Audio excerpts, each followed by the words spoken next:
Mag-a-unboxing ako ngayon ng binili kong bagong rice cooker. Ito ay ang low sugar rice cooker by Solele. Ang saya ko kasi ang ganda niya, hindi ko in-expect na ganito pala siya kaganda sa personal. Bagay ito sa mga timputi at sa mga matataas ang sugar, yung mga diabetic. At yung mga hindi makatiis na hindi kumain ng kanin. Or sabihin na natin yung katulad kong mahilig mag-rice. Ayan, sinubukan ko na siyang gamitin. Naglagay lang ako dyan ng 3 cup na bigas. At syempre, hugasan muna natin siya bago isaing.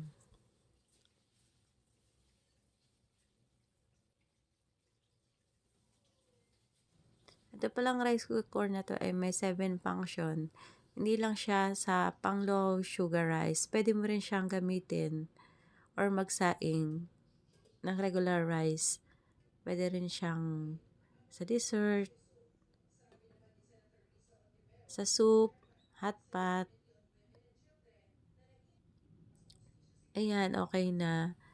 Nilagyan ko na siya ng tubig. Yung mas mataas lang ng konti dyan sa nilagay na bigas yung level ng tubig niya para maganda yung pagkakaluto. Isasara lang siya tapos ilalak dun sa 2 gilid. Pag nailak na siya sa 2 gilid, pipindutin mo lang yung function. Tapos hahanapin mo dyan yung low sugar rice pag yun ang gusto mong luto.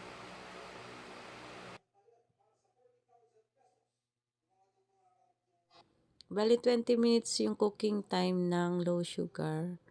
Ayan, nag-start na siya. Bali, iintayin lang ng 20 minutes. Iluto na yung rice. At makikita nyo naman na naiwan yung tubig sa ilalim kasi in-steam lang siya. Ayan, ganyan po yung pagkakaluto ng low sugar. Tapos maganda naman yung saing niya. Ayan, hindi siya matigas, hindi rin malambot.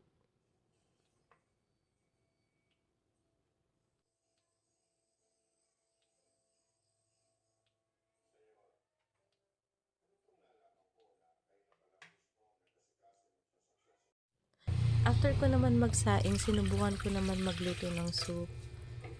Magluluto lang ako dyan ng noodles with egg.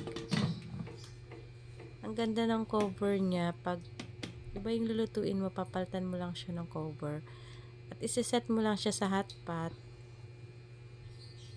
F9 yung pinakamainit niya. Pwede mo ding bawasan kung ayaw mo ng sobrang mainit. Yan. Pero sinet ko siya sa F9 para mabilis kumulo. Diyan, nilagay ko na rin yung noodles, egg. Bagay ito sa mga nag-a-apartment